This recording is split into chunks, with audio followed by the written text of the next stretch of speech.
नमस्कार, India at 9 में मैं कादम्बिनी शर्मा हूं आपके साथ। महादेव बेटिंग ऐप केस में छत्तीसगढ़ के पूर्व मुख्यमंत्री भूपेश बघेल की मुश्किलें बढ़ गई हैं। ईडी की चार्जशीट में भूपेश बघेल का भी नाम है। इस केस के आरोपी असीम दास ने अपने बयान में बघेल का नाम लिया। असीम दास ने बताया कि बघेल को चुनाव के दौरान महादेव ऐप प्रोमोटर्स की ओर से 508 करोड़ रुपए दिए गए। हालांकि बघेल ने इसे राजनीतिक षड्यंत्र करार दिया है। पैसे के लेन देन के आरोप निराधार हैं। इस मामले में मुंबई क्राइम ब्रांच की एसआईटी ने दीक्षित कोठारी नाम के आरोपी को भी गिरफ्तार किया है। गिरफ्तारी के बाद उसे कोर्ट में पेश कर 11 जनवरी तक पुलिस रिमांड में भेज दिया गया है।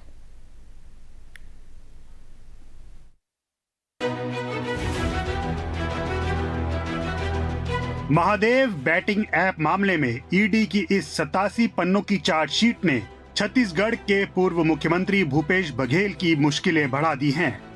ये नई चार्जशीट ईडी ने अदालत में दायर की है। चार्जशीट के मुताबिक छत्तीसगढ़ के पूर्व मुख्यमंत्री भूपेश बघेल ने महादेव ऐप के प्रमोटर्स से 508 करोड़ रुपए लिए हैं।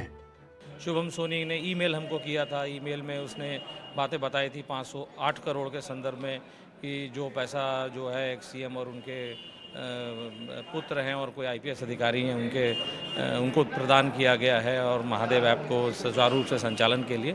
तो उस संदर्भ में जो बयान है और ईमेल है, इसका बयान जो है असीम दास का है और जो ईमेल है शुभम सोनी का, उसको हमने रिलाइड अपॉन डॉक्यूमेंट का पार्ट बनाया है हमारी प्रोसिक्यूशन कंप्लेंट में, जो हमने अभी फर्स्ट सप्लीमेंट्री फाइल की है। चार्जशीट में भूपेश बघेल का नाम कई बयानों और सबूतों के आधार पर लिखा गया है।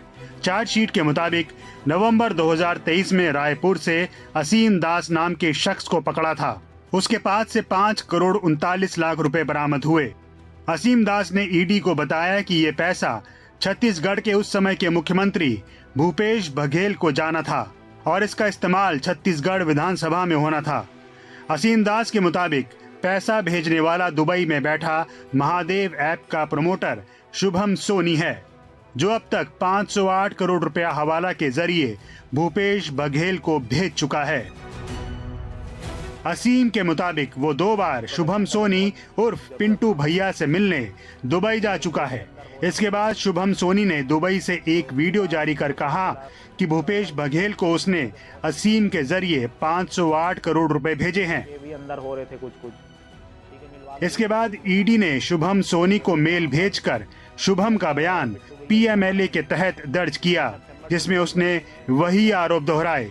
बयान की कॉपी चार्जशीट में है। पहले ये तो स्थापित करें कि पैसा भूपेश बघेल को मिला। मनी ट्रेल कहाँ है? नगद पैसा तो असीम दास के यहाँ मिला। अब जो खुद आरोपी हो गया है, मैं तो ये मान सकता हूँ कि अपने आप को बचाने के लिए उसे ऐसा बयान दे दिया जो स्वयं उसने कहा कि मेरे को दबाव डाल के बयान करवाया गया। भूपेश बघेल जी, छत्तीसगढ़ के आम लोगों का जो 508 करोड़ रुपए आपने महादेव ऐप के नाम से लूटा है, उसका हिसाब आपको जनता को देना ही पड़ेगा। आप सत्ता में रहते हुए अपने सत्ता के प्रभाव से जनता को लूटने के एक भी मौके नहीं छोड़े, चाहे पीएससी घोटाले की बात करें, चाहे शराब घोटाले की बात करें, और इस सब कृत्यों का हिसाब आपको शीघ्र देना पड़ेगा। चार्जशीट में यह भी कहा गया है कि असीम के मोबाइल से 29 सेकंड का एक वॉइस नोट मिला है, जिसमें शुभम सोनी की आवाज है। शुभम सोनी असीम से कह रहा है कि पैसा जल्दी से बघेल साहब के यहाँ पहुँचाओ।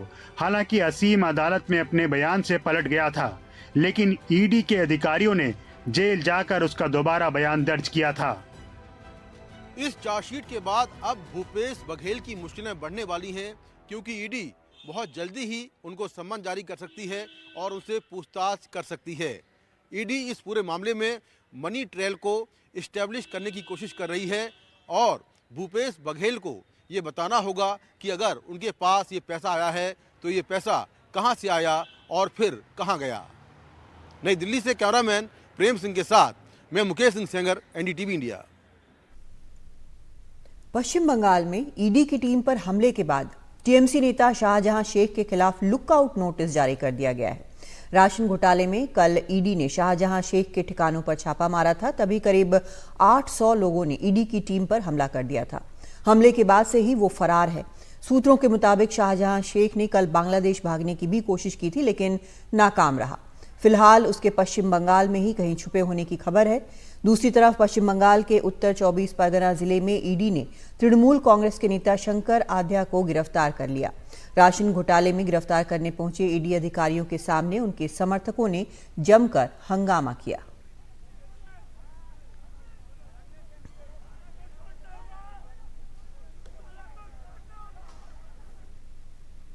आतंकी और गैंगस्टर नेक्सस पर एनआईए लगातार कार्रवाई कर रही है। एनआईए ने आज लॉरेंस बिश्नोई के गैंग से जुड़ी 4 संपत्तियों को अटैच कर दिया।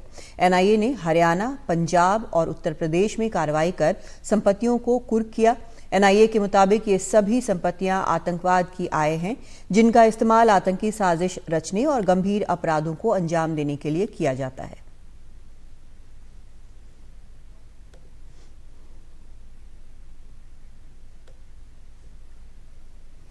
नए साल में इसरो ने फिर से इतिहास रच दिया है। इसरो का सूर्य मिशन आदित्य L1 अपनी मंजिल पर पहुंच गया है।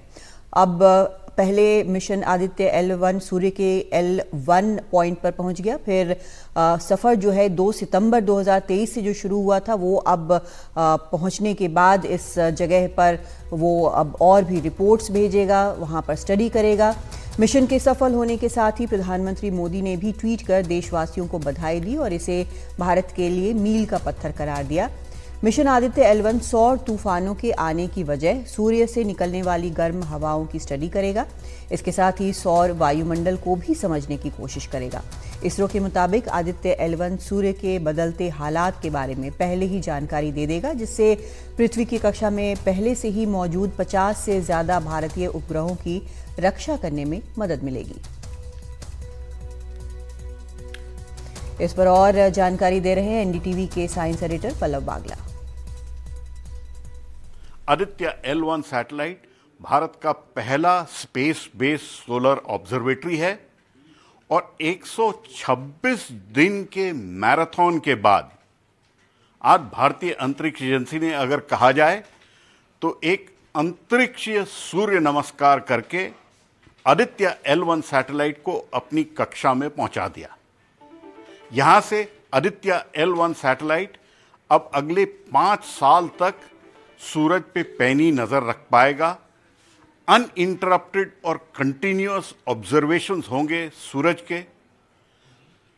सूरज जो है वो धरती के लिए एक हार्बिंगर ऑफ लाइफ है। अगर सूरज है तो धरती पे जिंदगी है, इसलिए सूरज को समझना बहुत जरूरी है।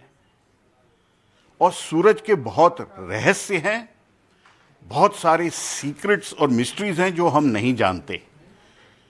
आदित्य L1 पे 7 साइंटिफिक इंस्ट्रूमेंट्स हैं जो कि भारत के वैज्ञानिकों ने बनाए हैं और अगले 5 साल तक उससे बहुत रहस्यों की जानकारी मिलने में मदद मिलेगी।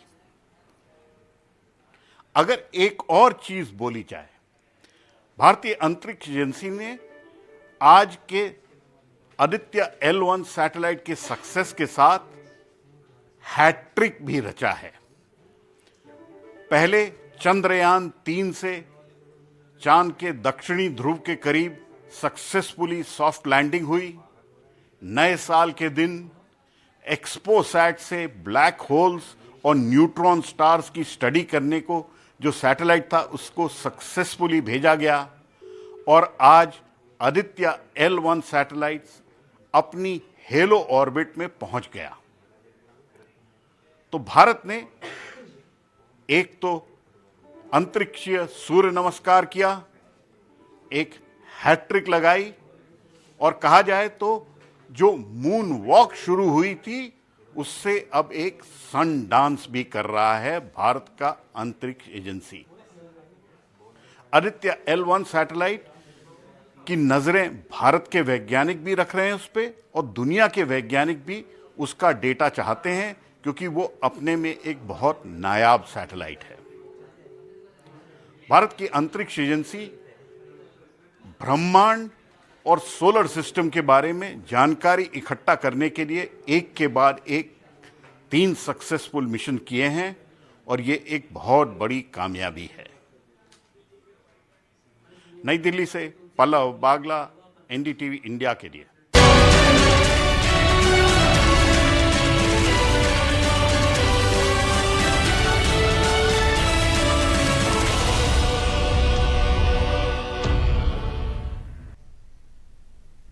अमेरिका में अलास्का एयरलाइंस के विमान की इमरजेंसी लैंडिंग के बाद देश में डीजीसीए भी हरकत में आ गया है। डीजीसीए ने भारत की सभी एयरलाइंस को बोइंग 737-8 मैक्स के इमरजेंसी गेट को तुरंत चेक करने का निर्देश दिया है। दरअसल आज अमेरिका में अलास्का एयरलाइंस के एक विमान के साथ बड़ा हादसा होते होते बच गया।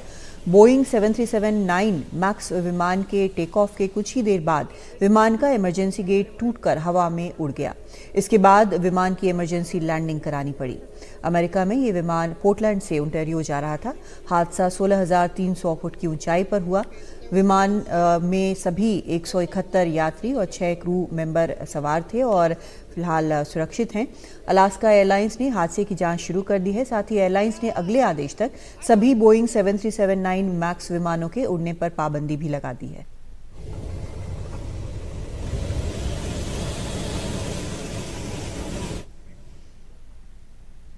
और अब बात करते हैं बांग्लादेश की, जहां पर हिंसा और विरोध प्रदर्शन के साए में रविवार को आम चुनाव के लिए मतदान होगा।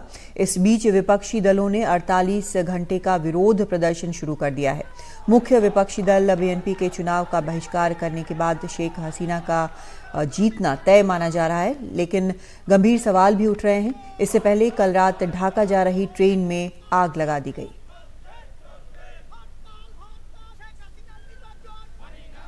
देखिए, बांग्लादेश का चुनाव का माहौल को लेकर काफ़ी चिंता है, क्योंकि पिछले कुछ दिनों में खास करके कल का जो घटना है जिसमें एक चलती ट्रेन के डिब्बों में आग लगा दी गई, जिसमें 4 लोगों की जान चली गई, इस बात को लेकर और दूसरी तरफ जो मुख्य विपक्षी दल है उनका वोट बॉयकॉट का ऐलान को लेकर, चुनाव से दूर रहने की जो अपील है उसको लेकर इलेक्शन कमीशन जो है बांग्लादेश का वो चिंतित है। जो चीफ इलेक्शन कमिश्नर है बांग्लादेश का, आज उन्होंने इंटरनेशनल मीडिया और ऑब्जर्वर्स के साथ एक प्रेस कॉन्फ्रेंस किए और इंटरेक्शन किए, और उसमें उन्होंने कहा कि ज़रूर जब हिंसा होता है उसका प्रभाव चुनाव प्रक्रिया में पड़ता है, और इसके ऊपर नज़र रखते हुए जो बांग्लादेश के चुनाव आयोग है और जो यहाँ के अधिकारी है, उन्होंने करीब 8 लाख सुरक्षा कर्मियों को ज़मीन पर उतारा है, और ये सुरक्षा कर्मी बूथ के आसपास के इलाका को और बूथ को सिक्योर करेंगे। लेकिन जो घटना हुआ और जो मुख्य विपक्षी दल की तरफ से जो अपील रहा है उसको लेकर ज़रूर चिंता है। दूसरी सवाल ये भी है कि इस चुनाव के जो एक लेजिटिमेसी को लेकर सवाल उठाए गए हैं विपक्षी द्वारा, उसको जवाब देने के लिए उस पर अवामी लीग जो है, जो यहाँ के सत्ताधारी दल है, उन्होंने काफ़ी वेहमेंटली उसका जवाब दिया है। कहा है कि देखिए, वोट बॉयकॉट करने का हक सिर्फ एक नागरिक का होता है, ना कोई पॉलिटिकल पार्टी का हो सकता है, और पॉलिटिकल पार्टी कभी अब कोई किसी को भी वोट देने से रोक नहीं सकते हैं।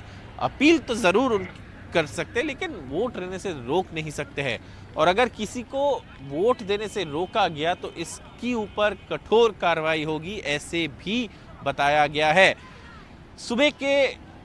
सुबह से चुनाव प्रक्रिया शुरू होगा, 4 बजे ख़त्म होगा, उसके थोड़े देर तक चल सकता है, क्योंकि जो लोग पहुंच जाएंगे उनको वोट देने की अनुमति दी जाएगी, और उसके बाद तुरंत काउंटिंग शुरू हो जाएगा।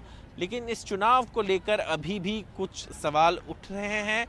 अवामी लीग जो है वो कॉन्फिडेंट है कि वो सत्ता में वापस आएंगे, क्योंकि वो कहते हैं देखिए, जो हिंसक घटना है, जो यहाँ पे हिंसा हो रहा है, उसके लिए जिम्मेदार विपक्ष है, बीएनपी जो मुख्य विपक्ष दल है यहाँ पे। और ये कहाँ का राजनीतिक परिभाषा होता है कि आप ट्रेन में आग लगा दे, बस में आग लगा दे, जिसकी जिम्मेदारी वो बीएनपी पे ऊपर डाल रहे हैं, जबकि बीएनपी कहता है ये सरकार की जिम्मेदारी है लॉ एंड ऑर्डर, और हम वायलेंस में बिलीव नहीं करते हैं, ये उनके फॉर्मर मिनिस्टर ने बताया है। लेकिन इस बात को लेकर काफ़ी चिंता है जो यहाँ के अधिकारी है और चुनाव आयोग के मन में। लेकिन चुनाव सुबह से शुरू होगा और 4 बजे तक चलेगा।